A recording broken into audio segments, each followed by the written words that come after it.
एक नगर में अति प्रसिद्ध धनवान व्यापारी रहता था। उसके पास कोई संतान नहीं था। बहुत समय बाद एक पुत्र की प्राप्ति हुई थी। उसका नाम चंद्रकुमार रखा गया। चंद्रकुमार दुलारा था। अति कठिनाई से एवं लंबे समय इंतजार के बाद संतान का सुख मिलने पर घर के प्रत्येक व्यक्ति के मन में व्यापारी के पुत्र चंद्रकुमार के प्रति विशेष प्यार दुलार था। अधिक दुलार ने चंद्रकुमार को बहुत बिगाड़ दिया था। घर में किसी भी बात का अभाव नहीं था। चंद्रकुमार को किसी भी चीज को मांगने से पहले ही उसकी सभी इच्छाएं पूरी कर दी जाती थी।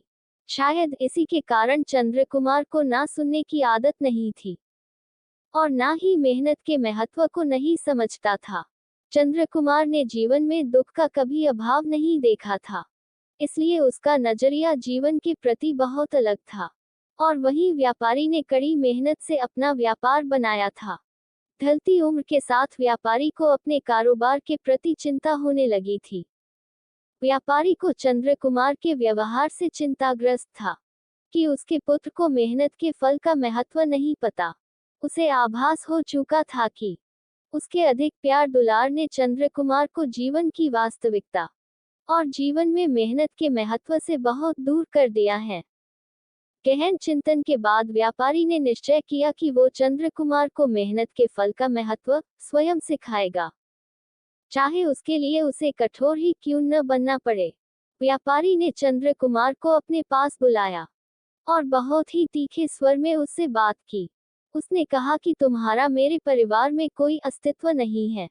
तुमने मेरे कारोबार में कोई योगदान नहीं दिया है और इसलिए मैं चाहता हूं कि तुम अपनी मेहनत से धन कमाओ, तभी तुम्हें तुम्हारे धन के मुताबिक 2 वक्त का खाना दिया जाएगा।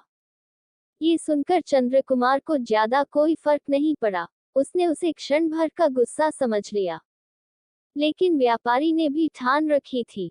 उसने घर के सभी सदस्यों को आदेश दिया कि कोई चंद्रकुमार की मदद नहीं करेगा और ना ही उसे बिना धन के भोजन दिया जाएगा।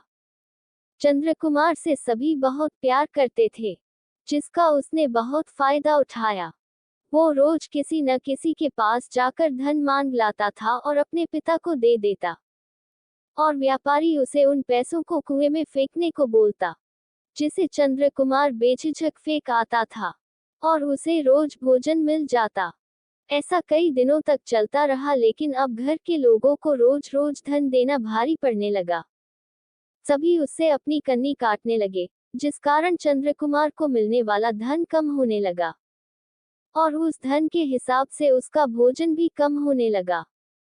एक दिन चंद्रकुमार को किसी ने धन नहीं दिया और उसे अपनी भूख को शांत करने के लिए गांव में जाकर कार्य करना पड़ा। उस दिन वो बहुत देर से थका हारा व्यापारी के पास पहुंचा और धन देकर भोजन मांगा। रोज के अनुसार व्यापारी ने उसे वो धन कुएं में फेंकने का आदेश दिया, जिसे इस बार चंद्रकुमार ने सहजता से स्वीकार नहीं कर पाया और उसने पलटकर जवाब दिया, पिताजी, मैं इतनी मेहनत करके पसीना बहाकर इस धन को लाया और आपने मुझे एक क्षण में इसे कुएं में फेंकने को कह दिया। ये सुनकर व्यापारी समझ गया कि आज चंद्रकुमार को मेहनत के फल का महत्व समझ आ गया है।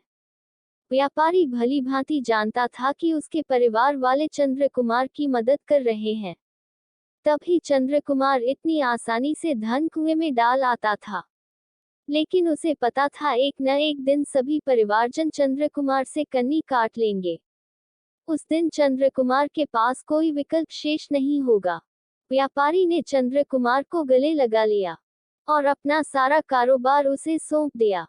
आज के समय में उच्च वर्ग के परिवारों की संतानों को मेहनत के फल का महत्व पता नहीं होता है, और ऐसे में ये दायित्व उनके माता पिता का होता है कि वो अपने बच्चों को जीवन की वास्तविकता से अवगत कराए।